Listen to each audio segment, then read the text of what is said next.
तो दोस्तों जिस सरप्राइज की उम्मीद हमें डब्ल्यूडब्ल्यूई बैड ब्लड में थी भी नहीं, वो सारी सरप्राइजेस डब्ल्यूडब्ल्यूई बैड ब्लड में हमें देखने को मिले।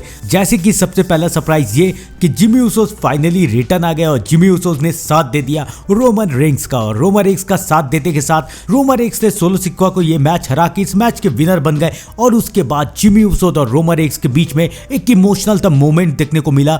दोनों एक दूसरे से गले लग गए। ऐसा लग गया कि अब जिमी ऊसोस ने अपने पुराने ट्राइबल चीफ को एक्नॉलेज किया है और वो अब भी अपने ट्राइबल चीफ रोमन रेंस के साथ ही है। सबको लगा कि भाई सरप्राइज खत्म, पैसा खत्म, कहानी खत्म। लेकिन यहीं पर डब्ल्यूडब्ल्यूई फैंस मात खा गए, क्योंकि डब्ल्यूडब्ल्यूई फैंस को पता नहीं था कि रोमन रेंस की कहानी तो अभी शुरू हुई है, वो इतनी जल्दी खत्म कहां होगी। ट्रिपल एच ने बहुत कुछ सोच के रखा है कि वो आगे के क्या क्या मैचेस करवाने वाले, क्या क्या दुश्मनी शुरू करने वाले। तभी तो वहां पर रिटर्न आ गए the people champ, the final boss the rock. और द रॉक ने रिटर्न आते के साथ इशारों में 1 2 3 उंगलियां दिखा दी और उसके बाद रोमन रेंस को इशारा कर दिया। रोमन रेंस और जिमी ऊसोस भी रॉक को देख रहे थे और सोलो सिक्वा और उनकी छोटी मोटी ब्लड लाइन भी रॉक को देख रही थी। रॉक ने क्या किया, क्यों किया, किसी को समझ में नहीं आया। लेकिन एक बात तो कंफर्म है कि रॉक रोमन रेंस और जिमी ऊसोस के अगेंस्ट है। और अगर रॉक जिमी ऊसोस और रोमन रेंस के अगेंस्ट है तो वो जाएंगे किसके साथ? जाहिर सी बात है सोलो सिक्वा और उनकी छोटी मोटी ब्लड लाइन के साथ। वैसे भी सोलो सिक्वा की ब्लड लाइन के पास कोई पावरफुल मेंबर नहीं है जिसे देख के लगे कि हाँ भाई ये टीम भी डोमिनेटिंग टीम है, ये टीम कुछ भी कर सकती है, ये टीम बहुत बड़ी टीम है। ऐसा कोई नहीं है, सब चुन्नू मुन्नू है और कोई भी नहीं है। लेकिन अगर रॉक सोलो सिक्वा की टीम में आ जाए तो उसके बाद ऐसा लगेगा कि भाई इस टीम में कोई बात है, इस टीम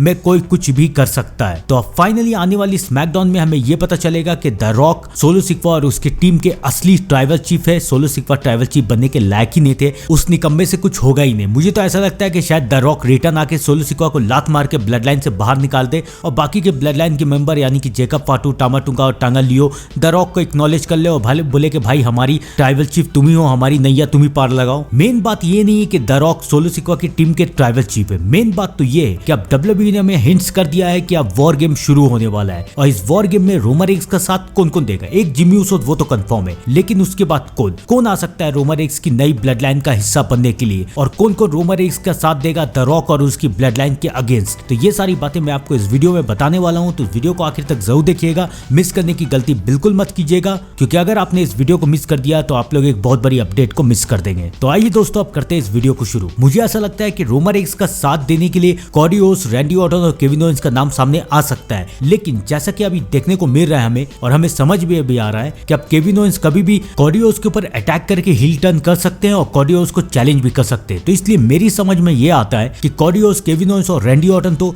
रोमन रेंस की टीम को ज्वाइन करेंगे नहीं। तो रोमन रेंस की टीम को कौन ज्वाइन करेगा? जैसा कि triple H back to back surprise दे रहा है, शायद ये भी हो जाए कि ट्रिपल एच डीन एम्ब्रोज यानी कि जॉन मॉक्सली को वापस बुला ले और डीन एम्ब्रोज रिटर्न आके रोमन रेंस की नई ब्लड लाइन को ज्वाइन करे। आप लोगों को ये प्लान कैसा लगा कमेंट करके जरूर बताइएगा। नहीं तो उसके बाद रोमन रेंस के समोन फैमिली से कोई ना कोई रिटर्न आएगा, जीला फाटू या ताला टुंगा और बाकी जे ऊसोस और सैमी ज़न तो है ही। और वैसे भी अब कभी भी ओजी ब्लड लाइन बनती हुई नजर आ सकती है। आप लोग भी कमेंट में जरूर बताइएगा कि आप लोगों को ये आइडिया कैसा लगा। और मैं मिलता हूं आपसे थोड़ी देर में डब्ल्यूडब्ल्यूई के नेक्स्ट अपडेट के साथ। तब तक के लिए thank you and good bye.